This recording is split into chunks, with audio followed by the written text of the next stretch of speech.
அன்பினர்களே, Iran மீது ஒரு போர் தொடுப்பிற்காக ஈராக்கில் இரகசிய பாலைவன தளம் ஒன்று கண்டுபிடிக்கப்பட்டிருக்கின்றது. இஸ்ரேல் மிகவும் இரகசியமான முறையில் மிகப்பெரிய ஒரு இராணுவ தளத்தை அமைத்திருப்பதாக ஈரான் இப்போது ஒரு செய்தியை உலக பரப்பில் வெளியிட்டு இருக்கின்றது. ஈரானின் இஸ்லாமிய குடியரசுக்கு எதிரான தனது வான்வழி தாக்குதலுக்கு ஆதரவளிப்பதற்காக ஈராக்கின் பாலைவன பகுதியின் ஆழத்தில் இஸ்ரேல் ஒரு மறைவான இராணுவ தளத்தை நிறுவியுள்ளது என்று ஈரான் தெரிவித்துள்ளது.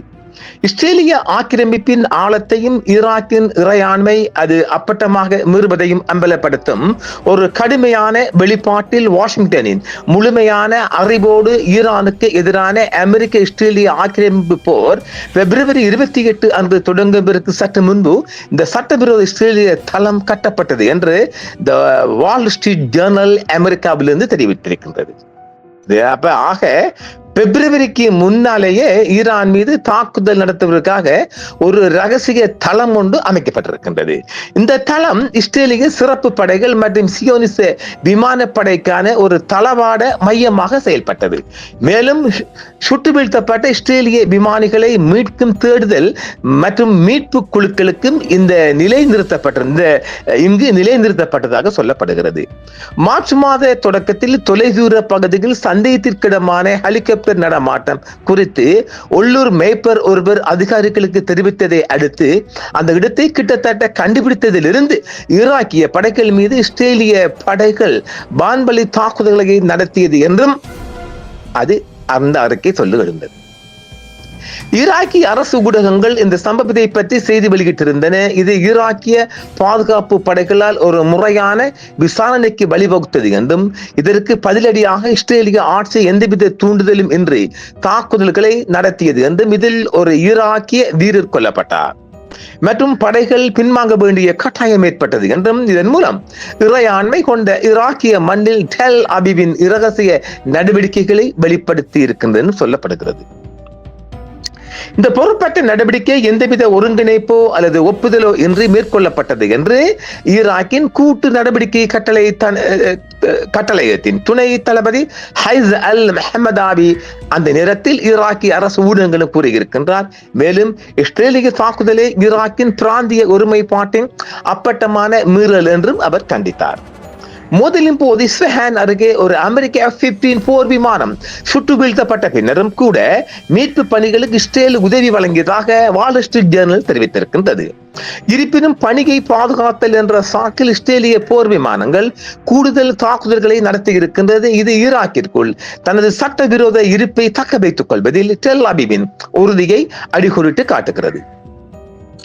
ஈரானுக்கு எதிரான அமெரிக்க மற்றும் இஸ்ரேலிய ஆக்கிரமிப்புகளை தொடர்ந்து பிராந்திய பதட்டங்கள் அதிகமாக இருக்கும் நிலையில் இந்த வெளிப்பாடு வந்துள்ளது. இந்த ஆக்கிரமிப்புகள் இஸ்ரேலிய இலக்குகள் மீதான தாக்குதல்கள் மற்றும் தேசிய இறையாண்மையை பாதுகாக்கும் பொருட்டு ஹாமஸ் தளச்சந்தியை தற்காலிகமாக மூடுதல் உள்ளிட்ட வலுவான ஈரானிய பதிலடியை தூண்டியிருக்கின்றது. பாகிஸ்தானின் மத்தியஸ்தத்தில் ஏற்பட்ட ஒரு பலவீனமான போர் நிறுத்தம் ஏப்ரல் 8 அன்று நடைமுறைக்கு வந்தது. ஆனாலும் இஸ்லாமாபாத்தில் நடந்த பேச்சுவார்த்தைகள் ஒரு நிரந்தர உடன்படிக்கையை எட்ட தவறிவிட்டன. பின்னர் அமெரிக்க அதிபர் டொனால்ட் ட்ரம்ப் அவர்கள் தெளிவான காலக்கெடு எதுவும் இல்லாமல் போர் நிறுத்தத்தை நீட்டிப்பதாக அறிவித்தார். இது மேலும் சியோனிச ஆத்திரமூட்டல்களுக்கு வழிவகுத்தது. அமெரிக்க இலக்குகளை நோக்கி ஏவுகணைகளும் ஆளில்லா விமானங்களும் குறிவைக்கப்பட்டுள்ளன. தாக்குவதற்கான உத்தரவுகளுக்காக காத்திருக்கின்றோம் என IRGC தெரிவித்திருக்கின்றது. IRGC விண்வெளி படை தளபதி ஈரானின் மேம்பட்ட ஏவுகணைகளும் விண்வெளி ஆளில்லா விமானங்களும் அமெரிக்க இலக்குகளையும் எதிரி கப்பல்களையும் முழுமையாக குறிவைத்துள்ளதாக தெரிவித்துள்ளார்.